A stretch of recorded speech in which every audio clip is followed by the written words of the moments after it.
All right, you were in the middle of talking about the format of Let's Make a Deal, and you just said how it was Oh yeah, very much right. a normal game show. Right, How was did it it name? change? And what happened was, it is when we got sold, we went on the air at NBC. Is the people became a hit pretty quick, and people would stand in line, and the whole idea was say you'd have 500 people standing in line, but the trading floor itself only had room for I think 30 some people, and those were the people that you dealt with and that made the money and deals and everything. So the idea was when you stood in that line was not just to get in, but you wanted to get on that show. So you would just scream and yell, and the writers would walk up and down that line picking out people, and they picked out the people that thought that were more outgoing and and had a little more personality. And you had to do it in a hurry because you can't tell just walking up and down the line if a person's going to be a good contestant. Sometimes you'll get somebody that are terrible, and that kills that whole deal, because they sort of. So you want somebody that's just going to jump up and scream, and so the people eventually somehow got the idea how can they attract the attention of the writers to get on the show, and they started mild. I don't mean they told little things like they wear maybe a funny hat like a New Year's Eve hat or something, just for the fun of it, or some guy would wear a glasses with the nose, and they started out like that, be thinking, hey, and I'm Groucho, and you got to, and eventually it went crazy. The whole thing just evolved over a year, where they were the most outlandish thing in the world, and that just lasted 14 years. That whole business of how they did that, and they would come dressed in the most weirdest things you could ever imagine. What were some of your favorite costumes? Oh God, there was so many. I don't. Uh, um, oh, I Oh God, I tell you, if when you do, I don't know how many thousands of shows I did with them. My mind's a blank. I really can't even remember anything funny except the people. They were standing on that line, when and watching them. The antics that went on when those writers would walk out there, people would scream. I mean, scream as they walk up and down. They were so anxious to get on that floor because you had to come out with in those days, which wasn't at least $200-300, even if you lost. So they were just anxious, and they wanted to get on TV. It wasn't all money. I think it was just like any natural thing for them. They wanted to get on TV. Who produced the show? It was done. It was the people who owned it were Monty Hall and Steve Hados, and Steve Hados and him had done another show. I forgot what it was called. In New York, and they did one here, and they did one in New York. So they were partners on a couple of shows, and then they came up with the idea for this one, and they produced it. And they produced it for four. We were in NBC, I think, for 5 years, and then we moved 5 or 6, 7 years, and we moved over to ABC for 5 years or something like that. What was Steve Hados like to work with? He was very nice. He was a very stern guy, stern boss because he wanted everything exactly right. He was a little anal as far as getting everything right and making sure that you didn't miss anything. See, what I had to do was my thing is the whole thing was all reactions. You couldn't once a reaction was gone and you didn't catch it. There's no way of editing or redoing it. But I knew how to do that stuff, all that stuff in which there was a lot of action going on and I knew how to do that from football, from baseball, from all that experience I have. I have to say I'm a whiz at that stuff of doing stuff that's all tumultuous at the same time and catching it all. I just have a knack for that, so so I was perfect for that show. But if I would miss something, he would let me know, and he'd say, "What happened?" And I'd say, "Well," I would explain to him. But he was really the nicest man. He was absolutely the nicest man. And if you ever made one thing about him was interesting, and this is just not because of him, but it's an interesting idea that I learned something from him, is that if you, not just me, any of the staff made any little mistakes, he would get on their case. I mean, he would just really yell at them. But if you made a big mistake, like once in a while, he would just gloss over it. I mean, he said, don't worry about it, you know. But if you made a little thing, and he would not get off you, he would yell at you all night long. But you made a big one, which you felt worse than he did, he would just, bingo, it would be over. So that was something I learned. That was good. How would you describe Monty Hall? Very nice man also. I've worked with all nice people. He is really a nice, brilliant guy, and the smartest guy you can ever imagine in his head, because he would know all that, how to do all those things, all the math that's involved in what he had to do. Would you like to take this for that? A lot of, most of it was all written in cue cards, but he still has to come up with stuff on his own as he's doing it. And since he's such an intelligent guy, and he was great at that, putting it all together in his mind, he very rarely ever made a mistake. I mean, all those years, he never gave away, $5,000 by mistake, which I could see other people doing, or something like that. He knew exactly what was going on, and he was control of that thing. He was a whiz. They tried about last year. They tried to put, when reality shows became big, they tried to. NBC came up with the idea of doing Let's Make a Deal, and maybe that would be make a comeback. So they did, I think, 3 of them, an hour show. I didn't get involved in those. They did an hour show with a new MC, and Monty Hall produced it. Steve Hayter passed away about 5 years ago, and he produced it. And then I never heard from it again, so I guess it didn't do well in the ratings. They thought it might be one of those things that'll take off, like, how to be a millionaire. So, but it never. But they brought it back for 3 shows. How involved was Monty Hall in the production end of the show? He was not as much as Steve Hayter was. He was mostly. He just used to come in and do that. We used to rehearse that show. I mean, there were such sticklers for rehearsal. We rehearsed every bit of that show just like it was going on.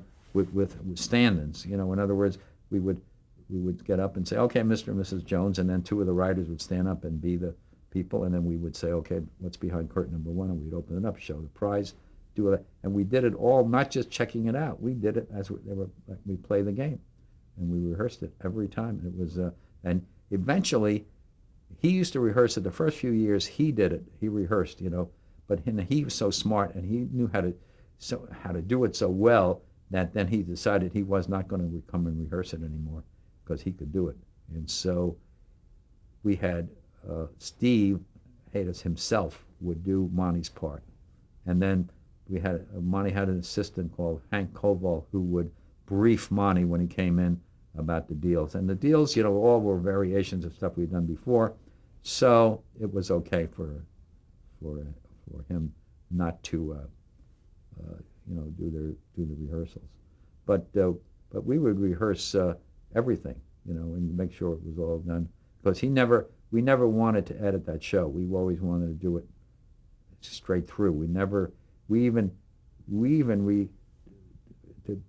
Not so much to save money, is when we had commercial breaks, 2-minute breaks, we would make believe that was a 2-minute break, and we would rush to get the next stuff set up, because in 2 minutes we were going to fade up again. It didn't make any difference, because that part was going to get edited anyway, but Steve wanted to go like it was a live show, so we ended up at the end with a half hour. But sometimes we ran over, so then we edit some stuff for editing, but we never edited as we went along for anything else. And so it was sort of, you had to be on your toes with that show. Were there any security issues, since this was after the quiz show scandals had happened? I never thought about that. I don't think so. I never thought that somebody could, I never thought about that. I want, that somebody who was at the rehearsal could have watched the rehearsal and gone out and told somebody in the line, where the car was and which curtain it was in. And because, what, I come to think of it now, when we rehearsed, like if you, at the end, was always somewhere there was a car, and if you picked that curtain, you would win it. It was either, curtain 1, curtain 2, or 3. We always rehearsed it in the correct, in other words, we weren't concerned about security. If it was going to be in curtain 1, which was a big thing, because that's the grand prize. And if you were on the floor and you knew it was curtain 1, and you got a chance eventually to get to that point where you would, which curtain you want, 1, 2, or 3 at the end. But we never changed it. In other words, we rehearsed it in curtain 1, and there was a lot of people involved in that. Cameramen, stage people, prize people were in there. And so we never, and it would have been easy for somebody just to go out, and, I mean, it was a long shot. If you were trying to avoid the security net, you'd have to say the car is a curtain 1, you'd have to go out, and your friends were in line, and tell them curtain 1, and then you had to hope that they got on the show. that they got on the training floor to that they eventually would get to that point where they would get asked. So there was a lot of ifs went on before that. So we never got into that at all. Talk about working with some of the other talent on the program, like Jay Stewart. Oh yeah, yeah. He was the announcer. He was the announcer for them at some other shows, and we used him. But you know, an interesting thing about the other people, the only other person on the show was Carol Merrill. I mean, outside of directing the show, I never had any contribution about the concept of it. But one thing I did, the first time the show, we did the show, and we had like there'd be prizes behind the curtains, and there'd be prizes in these big boxes. So you'd say you wanted something in that box, or you want $500, and then we'd have a stagehand. He'd be behind the box, and he would whisk the box away. Let's see what's behind the box, and then we'd see. So the TV set would be there, and we'd take close-ups of, and we'd say, "You won it, Phil," whatever it is. And the first time I saw it, the very first show that we did, I went to them and I said to Steve and Money, I said, "This is not right the way you're doing this." And they said, "What?" And listen, again, I was pretty young, and I said, "Because there's no relationship as to what the size of anything is when you don't have a person there." I said, "If you don't have a person by those curtains, and you say curtain one, until you open it and see the car, you don't know what it is. When you see a TV set, you don't know how big it is. All you're showing is inanimate stuff." And Steve said, "No, we don't need a person. We don't need." He didn't want to spend the money for a model. And I said, "I'm telling you, it's going to look better because you see especially I said when you show the curtain, you don't know whether it's a little model or it's anything." He says, "Well, as soon as we open it, we'll know." I said, "But you don't know beforehand." And so Monty agreed with me, and so the next day we went out and got Carol Merrill and put her on. I think we only did a couple of shows with no model, and then we got a model, and she was with us for forever. Yeah. What was a typical production schedule for the show? How many episodes did you tape during a day? We taped only 2. It was too big a show to do more than 2. A lot of game shows they do 5. We do 5, but that we could only do 2 because of all the big stuff in it, furniture and boats and things. So we do 2 shows. We would rehearse 2 shows. We get in there about 4:00, and we ran. Briefly, what we do is we sit down, and Steve Haydas loved to run through the show, and he would talk through the whole show. We sit at these meetings. Some of it, I'm sure if he's in heaven, and I'm sure he is, he hears me saying this, but some of it was very laborious to sit there, and then, but it was worthwhile because he wanted to make sure that everybody knew what was happening, and he'd read through that one show, then he'd read through show number 2, and then we'd go out and rehearse it, and then we'd rehearse show 1, show 2, and then we'd start taping. And we'd rehearse them backwards. We'd rehearse show 2 and then 1, because then 1 would be all set to tape, because there was a lot of big stuff you had to move around in there. And that was it. And then we would do that. And then we always only take 2 shows. We went and did the show from Las Vegas, and I think there we might have taped 3 shows. I'm not sure. I don't remember that, but we did the show from there for a while. That was really a lot of fun to do it there. We did it one year. We went there and we brought everything over there, and we did it from Las Vegas. We did it from the Hilton Hotel, and Elvis Presley was going to play there a week later. It was so thrilling to be on that stage. We did that whole show, and we put everything up on that stage, and the place was packed. I mean, packed. And they loved us having us there, because we would do the shows. See, so obviously their slow time is in the afternoon, in the morning and afternoon. There's no business in there.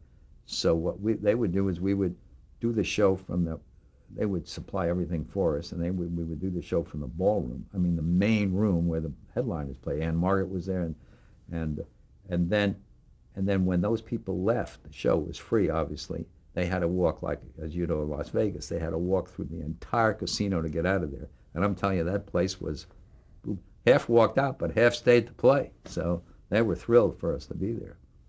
And that way they got a lot of business. It wasn't so much business for the show or anything. It was just business for the casino. I mean, those people are not doing anything that they're not going to make money from, and that was a good thing for them and a good thing for us, because they paid our way, That was nice. We'd stay there at a nice hotel, you know. But we would do a lot of shows at once, and then we just did it 1 year, I think. We would do a lot of shows, and then we'd quit, and then we'd come home because it was too long to be away from the families.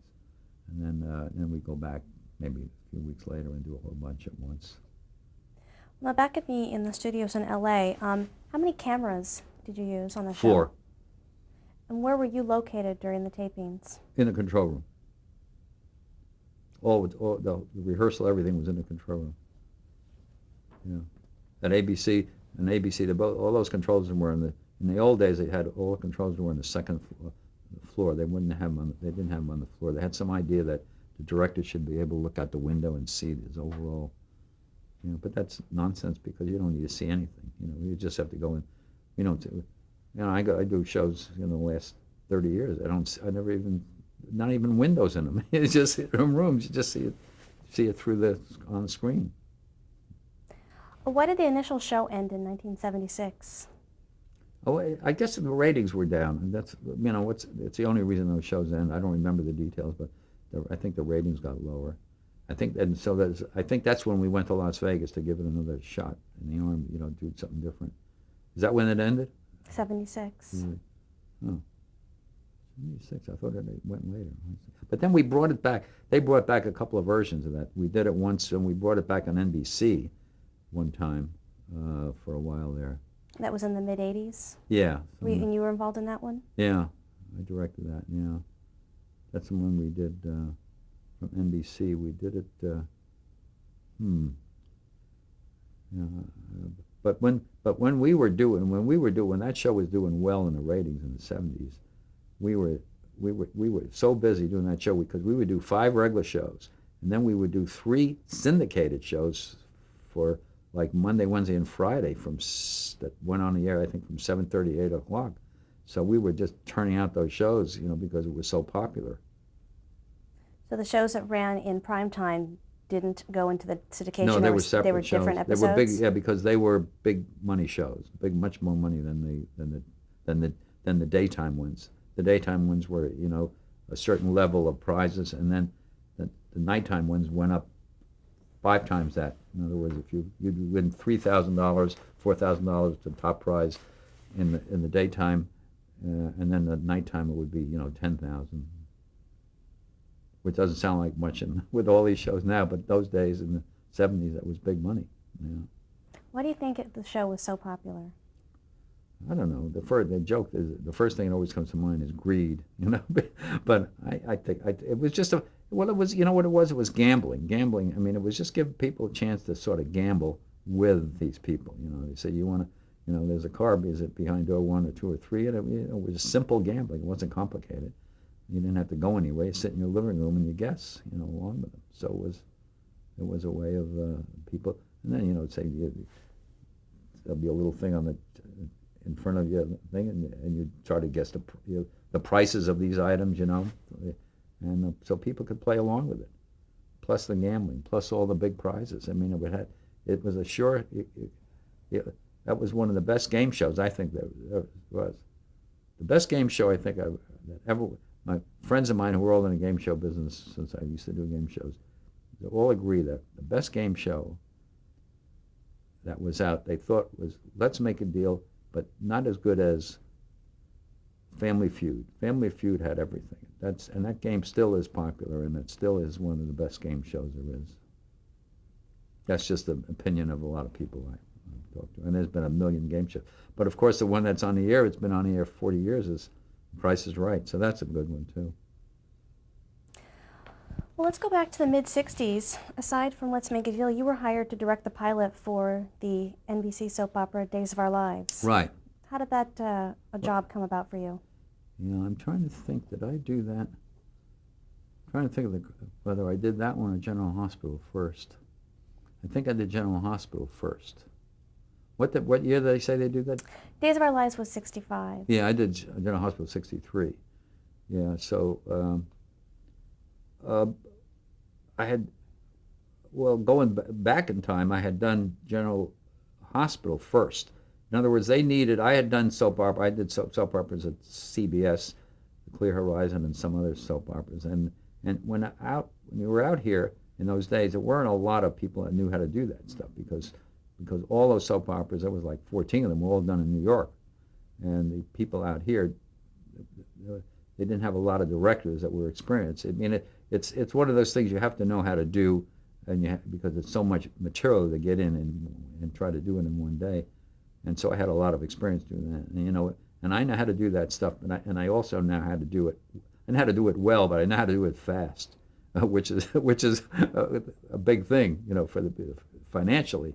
And so so when they did a pilot for General Hospital it was called General Hospital, and they had an idea which turned out to be a terrible idea. They were going to save money on sets and everything, and they were going to do it in their offices at ABC. And they went and did a pilot, like offices were the hospital. And the lighting was atrocious, everything was bad, the story wasn't good, and it was awful. And then to recoup from that, they didn't know what else to do. They had the script was good and everything, so they right away decided to change it and build sets and do the pilot in a normal situation. So then they called me because I'm one of those people that had the experience to do it. There weren't a lot of people. So I did the pilot for General Hospital.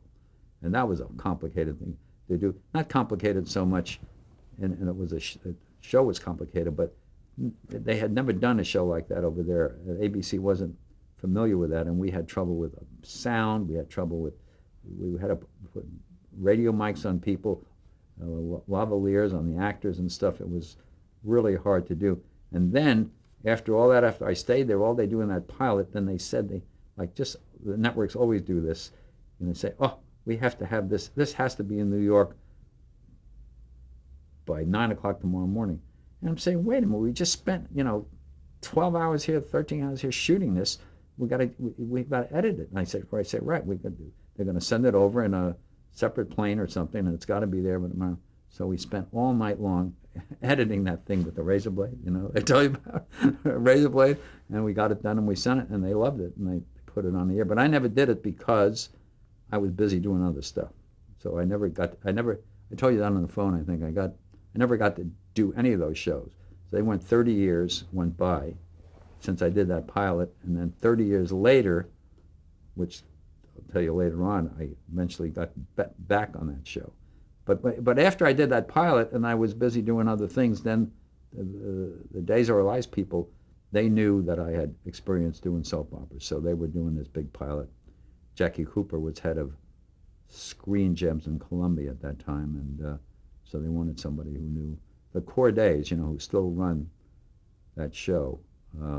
Well, the father and mother are gone, but the son is there, Ken Corday, and they wanted somebody to do it. And that was a big pilot to do because it was like an hour and a half, and it was a lot of work to do. And then they made a big presentation on Jackie Cooper, who was well known, from his acting days. So we did a piece in the front where he'd sit at a desk and explain what the show was all about. And so I did one, and I did another one for those people. That, you see, it's all, sort of luck where you are. I did one called, it was about three girls three girls working in New York, and it's on the tip of my tongue, the name of that show. It was on the air only about 6 months. Anyway, it was for this, and that show lasted 6 months. That was it. So you see, like any other business, when you're hooked up in this business, if you connect up with the good shows, I have never been out of work because I connect up with shows like Let's Make a Deal, it's on the air 14, 15 years. Days of Our Lives, that's still on the air 35 years later, with General Hospital 40 years later. It's great, but you can go through you can do the same process and have a lot of misses also. So it's hard to tell. Well, now you mentioned the producers, Ted and Betty Corday. Yeah. How would you describe them? Very nice people. They had a lot of experience in New York, doing soap operas, I think. They had, that's why I was surprised that they called me to do that, because they knew a lot of people in New York. I don't know, maybe I think some of the times they don't want to spend the airfare for people. I don't know what it is. But anyway, but they also knew that I had worked at NBC, so I knew all the people over there from doing Let's Make a Deal. So they called me to do that show, and it was and the way I did that show is I said that I would do that show, but I was right, I was right at the height of Let's Make a Deal when it was very popular and we were really busy. I said I would do that show, and they wanted me to sign for the pilot and also and then sign for do so many shows a week, and I said, well, the only way I would do that is if I have to pick out my days in which I could work. And I said, well, we can't do that. And I said, well, I can't do it because I'm doing Let's Make a Deal. And I said, my loyalty is to that show because that's the show that I'm doing right now. And I said, they only tape 3 days a week, sometimes 2, sometimes 3 days a week. So I said, if you write the contract up that I can pick out the days that I work on Days of Our Lives, I said I would do it. And then those people over there at Columbia and the networks, they say, well, this has never been done before. We can't give them a choice. They give this nonsense. We can't give them a choice of days. But eventually they said, okay, fine. And that's how I got to do that show. I said I would do that pilot and sign the contract about doing shows if I can pick out the days. And I had that for 22 years, that privilege of picking out the days that I work. How was the show originally described to you? Oh, it was it was supposed to be in middle America, somewhere like in Ohio, and but they didn't ever nail down the state. They always have these things. Well, they don't want to we want to have a specific place. General Hospital is a specific place, but not a real city.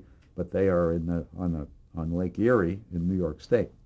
But there's no such place as Port Charles. But Salem is just Salem anywhere. I don't know where it is. And they just explained to me about the family. The whole thing was geared that they got McDonald Carey, who was at one time a big star in the movies. So when they got him, everything fell into place for them because he was a big guy to get for do a daytime serial. What was he like to work with? Very nice guy. Another very nice guy. And he had just gone through some personal troubles with a divorce and stuff. So he was. But these people, when you got these actors, and they didn't get the idea, the pace of what happens in a daytime serial. How they have to do it, and they're shocked at how fast you have to do that. They just shocked. But once they get in the rhythm of it, they're okay.